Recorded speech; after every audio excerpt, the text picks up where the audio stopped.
Today's daf we're going to be learning is Menachot Daf Samach. It's the daf for Shabbat. We're going to get started from the top of our daf in the second line by Rami Bar Chama. We saw a question that Rami Bar Chama asked yesterday, and today we're going to see more questions that Rami Bar Chama asked, and from there we're going to get off on all sorts of other questions as well. So the first question by Rami Bar Chama: Shtei halechem hanatzah sharia or chanatah sharia?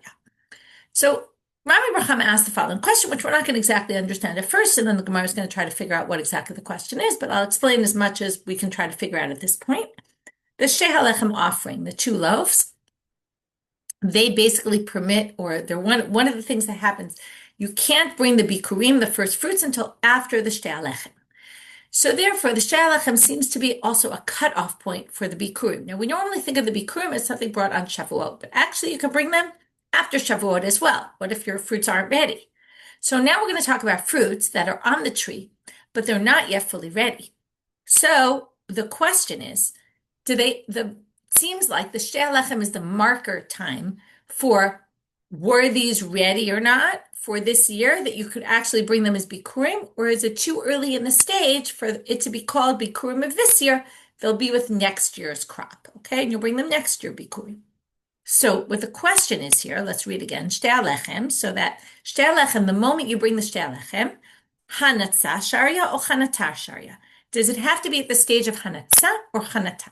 Exactly not 100% clear what these stages are, but it seems to be either. Hanatzah is the earlier stage, where first usually what happens with fruit tree, right? First the flower, it flowers, then there's a little bit of fruit, and then the flower falls off and you have the fruit underneath. It's still not ready yet, but that's the stage. The stage of chanatah is when the flower falls off. The stage of hanatah, okay, again, there's different explanations about this. Rashi elsewhere explains these definitions. I'm going with that. Hanatzah could be either when the flower comes out, or maybe when the fruit comes out underneath the flower, okay, while the flower is still there. So the question is, did it have to reach that stage or that stage in order to say, oh, you can bring these as bikurim of this year if, right, you reach that stage before the Shtei halechem are brought. So now the Gemara says, that's what we seem to be saying right now. Gemara says, my hanatzah, my chanatah, what are we talking about? Hanatzah and chanatah. Ileim hanatzah de peri, v'chanatah de peri, what we thought, the budding of the fruit, or the budding of the flower or the fruit, right, or the flower falling off. Hashta hashrasha sharia. In general, when it comes to the crops, which we're going to see in a minute, they're going to quote a Mishnah in another 2 minutes about from the next daf, that taking root when it comes to things that grow in the ground is what determines, is it chadash? Okay, like if when you do the omer, it's already taken root, that's considered this year's crop. Well, hanatzah v'chanatah mebaya, for sure those are much later stages. Obviously in a tree you don't have the roots because the roots are there from way before. But it's definitely a much later stage than just the grains taking root in the ground. Ela, so it must be hanatzah de'aleh v'chanatah de'aleh. We must be talking about the budding of the leaf. Okay, again, these two stages, what exactly they would be in a leaf is a good question, but some stage of the leaf being there, being created, right, starting to come out or finish coming out before it even gets to the budding stage. Okay, that's not what we're talking about. We must be talking about an earlier stage. And then the question is the beginning, right, which stage of the leaf's development from which the fruit's going to grow on, mihavik hashrasha olo. Is that like hashrasha or not? Right, is it hanatzah or chanatah for the leaf? And the answer is tegu, which is the way we're going to answer all of our questions today. By Rava bar Rav Chanan. Now, before we get back to other questions of Rami Bar Chama, we had 2 so far, one in yesterday's daf, one in today's. Now we're getting off based on this whole issue of hashrasha. We're going to get off on a question that Rava bar Rav Natan has. Chitim shezara'an bekarka. If I planted grains of wheat in the ground, omer mitiran or ain't omer mitiran? Does the omer permit them or not? Remember, the korban omer permits the new grain to be eaten. So if I planted in the ground before the korban omer, does the omer permit? To which the Gemara says, Hekidami. Again, what's the case? Okay, in most of these questions, we're going to have to figure out what exactly they're asking. Ida ishrush tanina, ida lo ishrush tanina. Either which way, whether it took root or didn't take root, we have a Mishnah, which is going to be on Daf Ayin, that we're going to see on tomorrow's Daf, which says exactly what the story is. Titnan, as it says in the Mishnah, im ishrishu kodem la omer, omer mitiran. If they took root before the korban omer was brought, then the Omer permits them. That's already considered new grains. Ve'im lav, asurin ad shiavo Omer haba. And if they didn't take root yet, then you have to wait till the next Omer. So it can't possibly be that Rava bar Rav Chanan was asking about that. Lo tzricha, it must be dechazdinu v'zachinu kodem laomer. It must be you cut it. It was already ready, the grains. You cut them before the Omer. But then you took the grains, instead of using them for eating, you replanted them. And then Ata Omer v'chalif alayu. And then the Omer came after you planted it. V'kamebayele mahu lenekute umechal minayu. Do we say, now what happened? Now the Omer came, okay, one second, the chalif alayhu, right, chatzinu kodem la'omer, right, you'd have to say, okay, they don't say this, but they didn't take root before the Omer, okay, so you planted them, but then the Omer came before anything happened. Now, the question is, can you eat from these this year? Because on the one hand, it didn't take root. On the other hand, right, so when it grows later in the year, can you say, oh, this was really from the new crop of this past year? Because it was really what was planted was from the new crop that was already reaped, already harvested. And then we just replanted it. So that's really previous, right? That goes from the Chadash of this year. Or do we say, look, you replanted it, now it's a new thing, and until, right, it grows, it's not going to be permitted until the following year. Now, the way they put the question, though, is like this. Kiman deshadya bekadadamya visharinu omer. By putting this in the ground, is it kind of similar to putting something in a jug? If I put a bunch of grains in a jug, right, and it's like I put them in a jug with water, right? And the Omer would then permit it, okay? Because just because I put it in the ground, it's still the stuff that grew from last year. Odilma, or right, that was already reaped before Shavuot, before the Omer.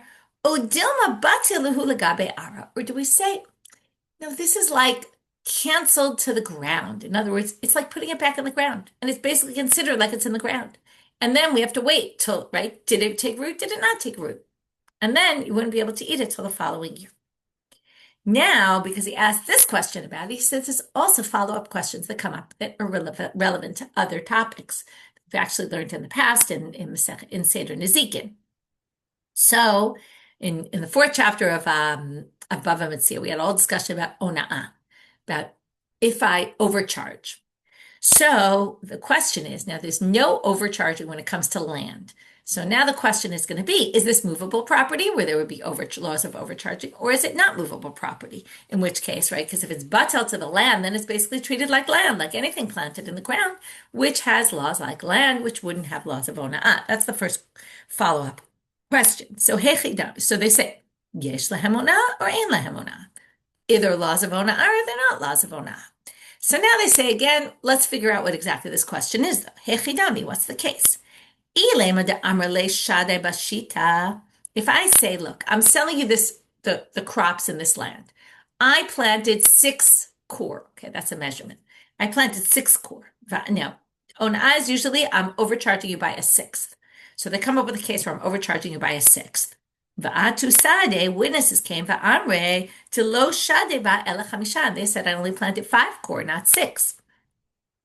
But Hamar Rava says, Kol davar sheb'midah v'sheb'mishkal v'sheb'minyan afilu pachot michdei hona'ah chozel. Even if I cheat you less than a 6, if I overcharge you less than a 6, if it's something that's measurable and I say I'm selling you this and I actually lied about what I was selling you, that's not hona'ah.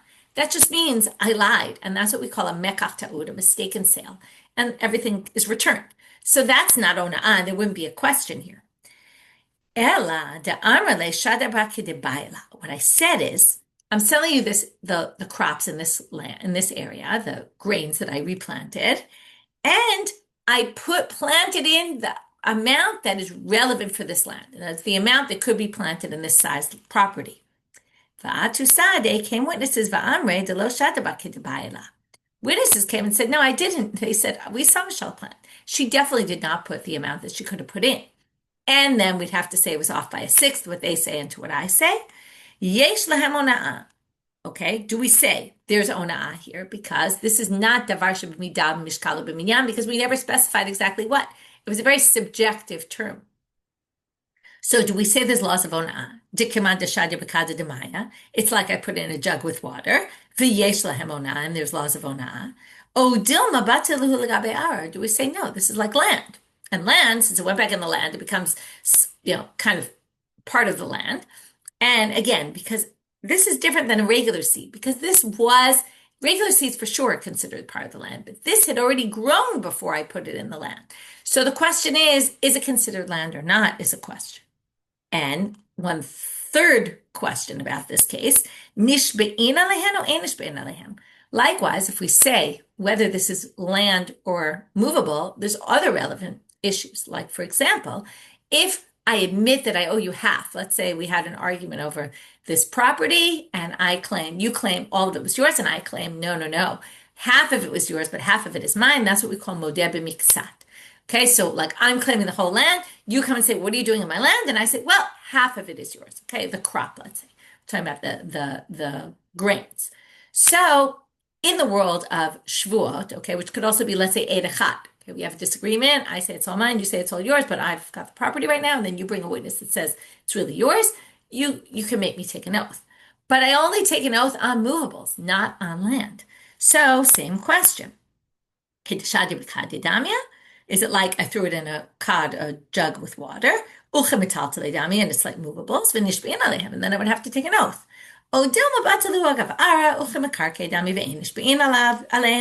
we say this is just considered part of the land, and therefore I would take an oath? We end with a question. Okay, that was all Rava bar Rav Hanan about the chitim that were planted in the land, which was a break off on the issue of, right, once we got it talking about the hishrishu that we mentioned in the question of Rami Bar Chama, we got off on a tangent about that. By Rami Bar Chama. Now comes back to Rami Bar Chama. Okay, the cases are going to get a little disgusting in the next two cases. Chitim shebiglalei bakar usorim shebiglalei behema mahu. What if we have grains of wheat or barley in the feces of an animal? Lemai. Okay, so first the Gemara says ma. What's the question? Rami Bar Chama asked, what's the status? So the Gemara says lemai. For what's the topic?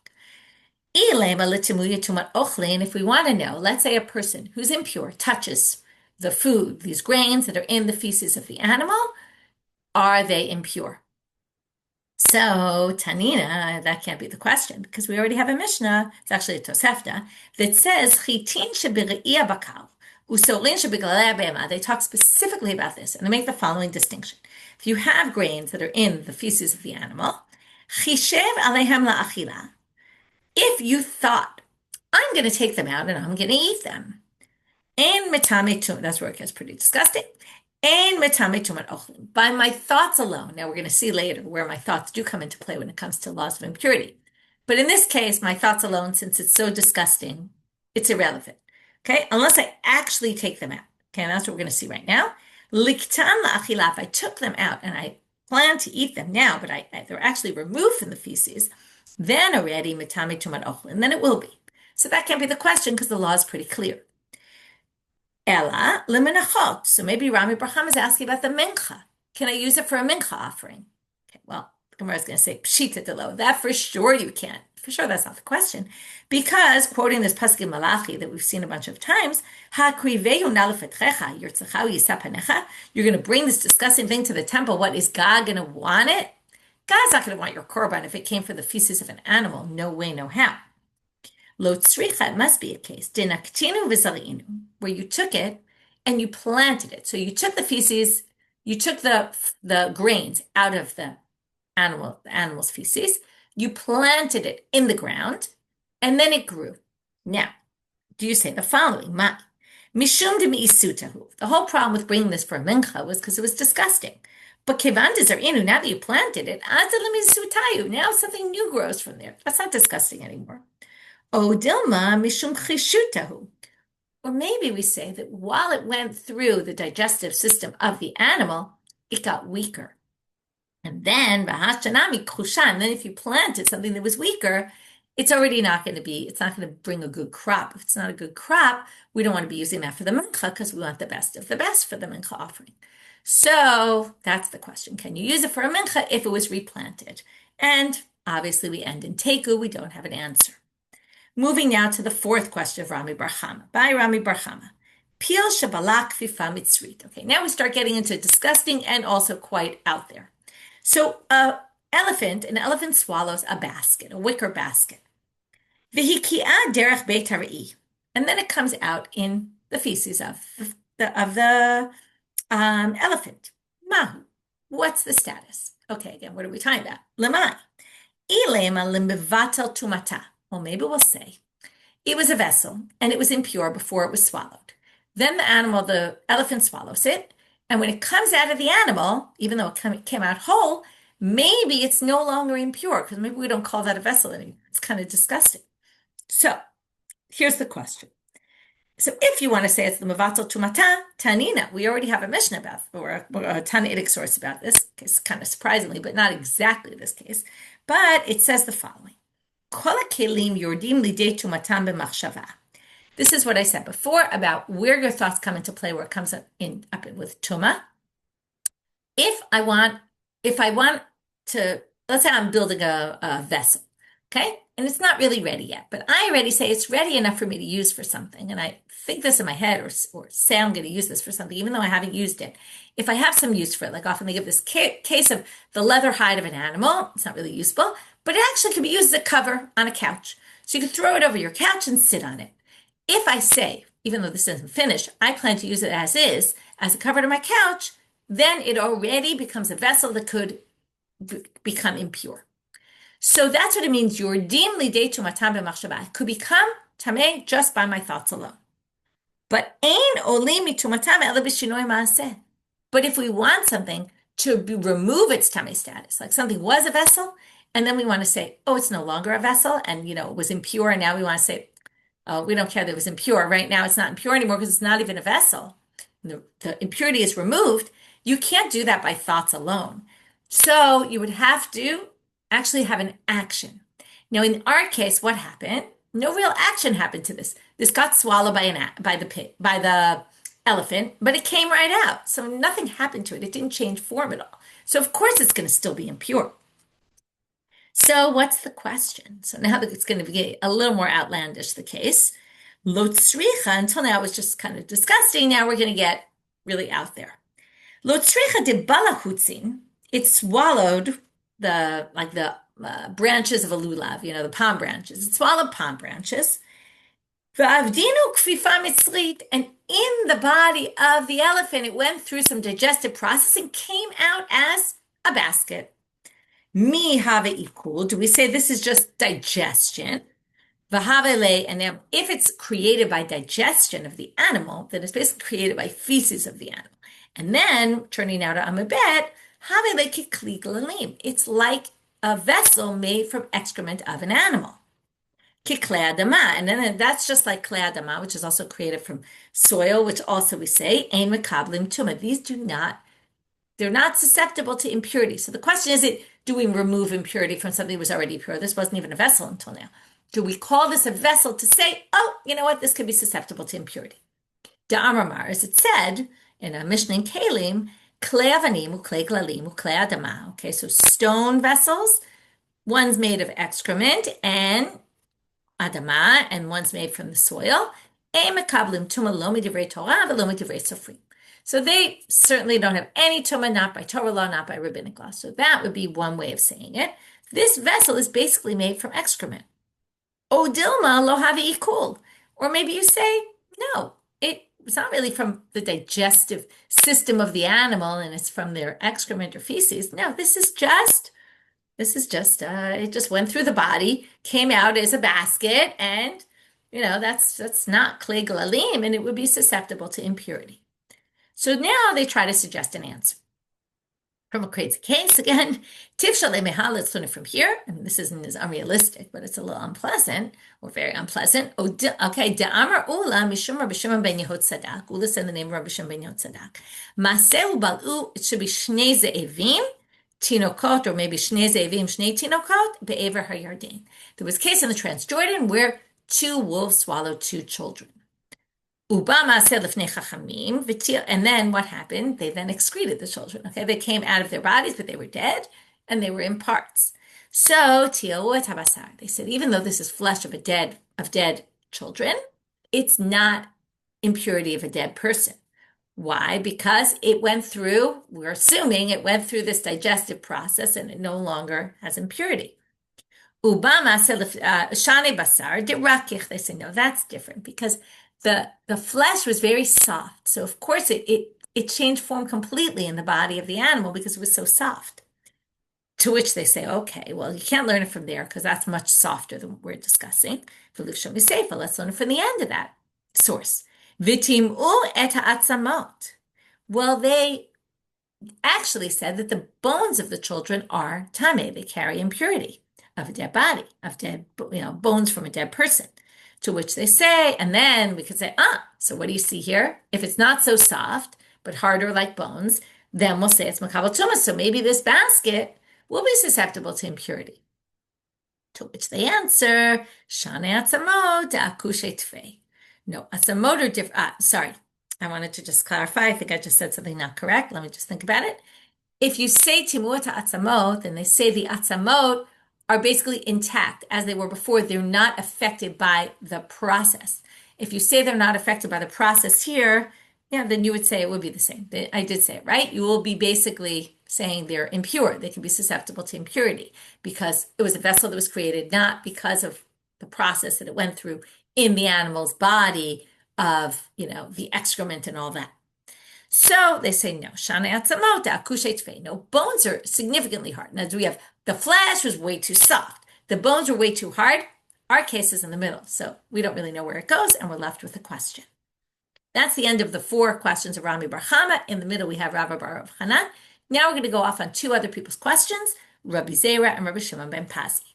By Rabbi Zera, chitim sheyardu ba'avim. Okay, now we're not in the discussing cases anymore, but the very unrealistic cases. If you have grains that fell down from the clouds, okay, some people describe, they say Rashi is talking about some sort of tornado that kind of blew them up into the sky and then they fall out of the sky. So what's the status? Okay, lemai again. The Gemara wants to know, what are you talking about? Status for what? Menachot, am I low? If we're talking about menachot, why not? You can take grains from anywhere. Who cares whether it came from the skies or not? Ella lishtei lechem. We're talking about the shtei lechem. Why is shtei lechem any different? Do we say mi moshvotechem amar Rachmana? Has to come from your dwelling places. Now, what does that mean? Lafuke chutz la'aretz delo. Well, that's going to exclude. It has to be from your dwelling places in Israel. Can't come from outside the borders of Israel. Avalavim, davim, but from the clouds up in the heavens, shapridami, that's fine. That's a chutz la'aretz.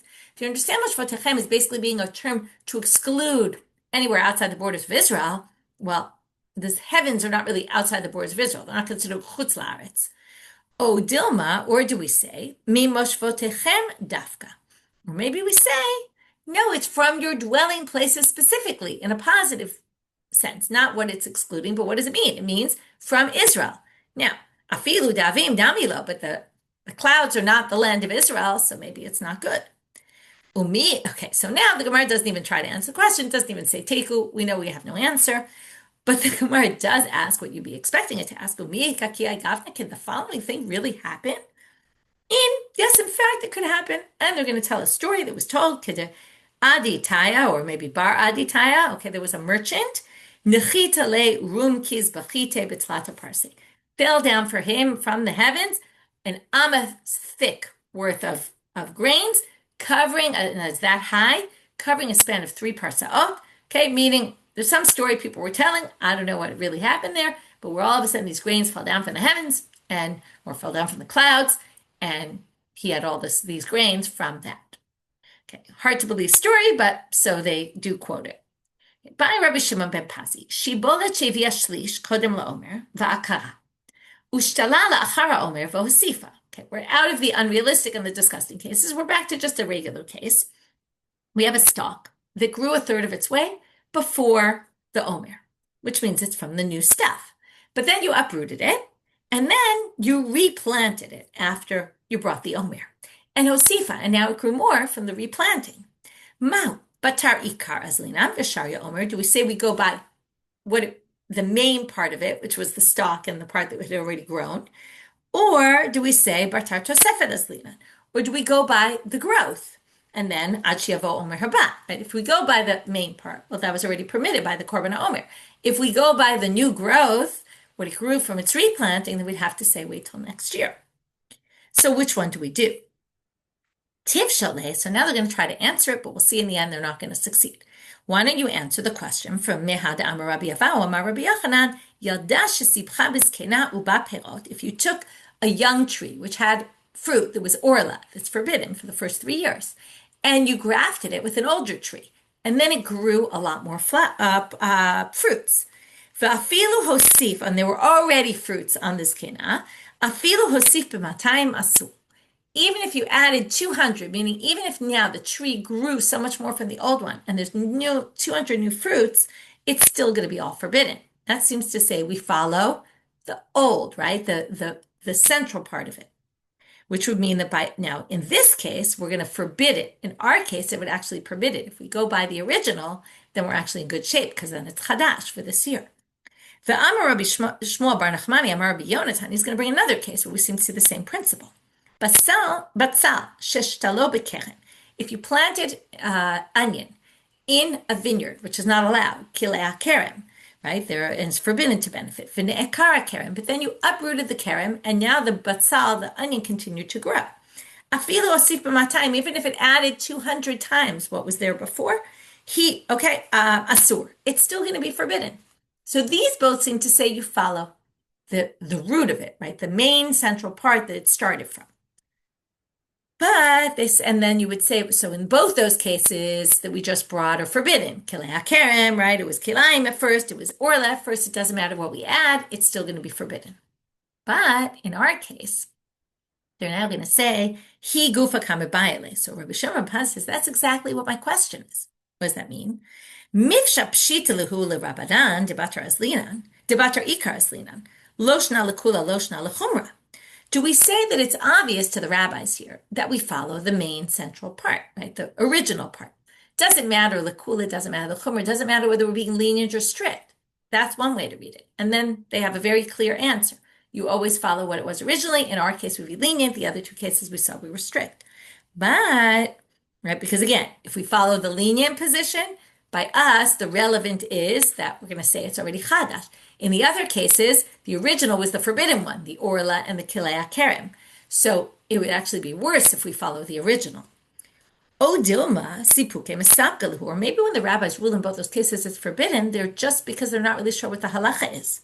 Ulechumra amrinan lekula lo amrinan. And since you're not sure what the halacha is, what do you say? Well, it's Torah law, so let's go and be stringent. In our case, we would say the opposite. We'd be lenient because in our case, well, to be lenient would be to, right, I'm sorry, not that we'd be lenient. In our case, we'd be strict as well, but then we would reverse it. It wouldn't be batari karas linan, it would be we go by the new growth because that's the stringent. That means don't eat this grain until the following year when you bring the korban omer. So do we say that we just go the chumrah because we don't really know what the answer is? And the answer is teku. We're left with the question. So to summarize this stuff, I'm not going to go through every single question we asked, but I am going to just mention that overall in this daf, we had a slew of questions. 3, and the one from yesterday was Rami Bar Chama's questions. Within that, we got off on a tangent about Rava Bar Rav Chanan because we were talking about the rooting, taking root and all that, and he got on a question of the Omer, even though Rami Bar Chama's question was Shtei Alechem, and with the fruits and the Bikurim, but then he compared it to the Omer and the new grains. And then we had the other questions about the excrement of the animals and stuff mixed in there, and what the status is if you could create a basket, and what we say in terms of tuma and different issues there. And then we had some other questions about some unrealistic things like rains falling from the heavens, and then a grain that's replanted. What does it go by? And then we brought these other cases. In some cases, we tried to answer the questions, but every time we tried to answer, we said maybe it would be different.